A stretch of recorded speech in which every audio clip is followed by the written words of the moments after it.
দেশের ক্লান্তিকালে প্রবাসীদের অবদান সবচেয়ে বেশি থাকে, কিন্তু কোনো ইতিহাস রচনা করা হলে প্রবাসীদের কোনো চিহ্নই থাকে না। প্রবাসীদের নিয়ে বড় বড় কথা বলা হয় সংসদে, কিন্তু বাস্তবতা যেন অনেক ভিন্ন। প্রবাসীদের ভিসা জটিলতা, সংযুক্ত আরব আমিরাতে ট্রান্সফার জটিলতা, সৌদি আরবে হাজার হাজার দালালে শ্রমিক নিয়ে গিয়ে আকামা করে দেয় না, না খেয়ে মরতে হয়, এমন অনেক কথা আমি সংসদে শুনতে পাই, আমরা শুনতে পাই, কিন্তু বাস্তবতা কোনো কিছুই দেখা যায় না। জুলাই জাদুঘর নিয়ে মোটামুটি সবাই ইতিহাস সাজানো হয়েছে। প্রবাসীদের কোনো ইতিহাস নেই, তারা শাটডাউন করে নাই। সংযুক্ত আরব আমিরাত থেকে 57 জন প্রবাসী জীবনে ঝুঁকি নিয়ে মাঠে নেমে আন্দোলন করে এরপর 57 জনেরই যাবজ্জীবন কারাদণ্ড হয়েছে। কিন্তু তখনও শেখ হাসিনার পতন হয় নাই।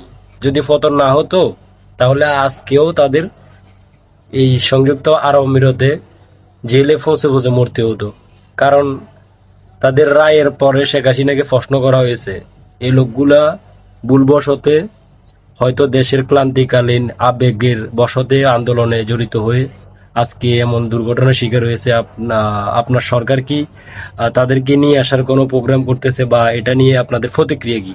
উনি সাফ কিন্তু জানিয়ে দিয়েছেন যে এরা রাজাকারের বংশ। আরো অনেক কঠোরভাবে বলছেন, এদের আমাদের কিছু করার নেই, সরকার যা ডিসিশন নিয়েছে ওই দেশের সরকার ওইটাই ফাইনাল ডিসিশন। কিন্তু সরকার পতন হলো, ডক্টর ইউনূস ক্ষমতা আসার পরে তাদেরকে জেল থেকে মুক্তি করলো। এটার জন্য আসলে খুবই ভালো লাগছে পুরো দেশবাসীর, বিশেষ করে প্রবাসীদের। ভুল হতেই পারে, মানুষেরই কেবল ভুল, কিন্তু ভুলের মাসুল এমন তীব্র হবে সেটা আসলে কল্পনা করা যায় না। এই জন্য বলতেছি যে সংযুক্ত আরব আমিরাত থেকে আন্দোলন করেছেন, সৌদি আরব থেকে, বিভিন্ন দেশ থেকে, কিন্তু প্রবাসীদের কোনো চিহ্নই তুলে ধরা হয় নাই। 16-17 বছর নির্যাতিত হাজার হাজার নেতাদের পোস্টার লাগানো হয়েছে, তাহলে প্রবাসীদের একটা পোস্টার তো, রেমিটেন্স যোদ্ধাদের একটা পোস্টার তো লাগানো দরকার ছিল।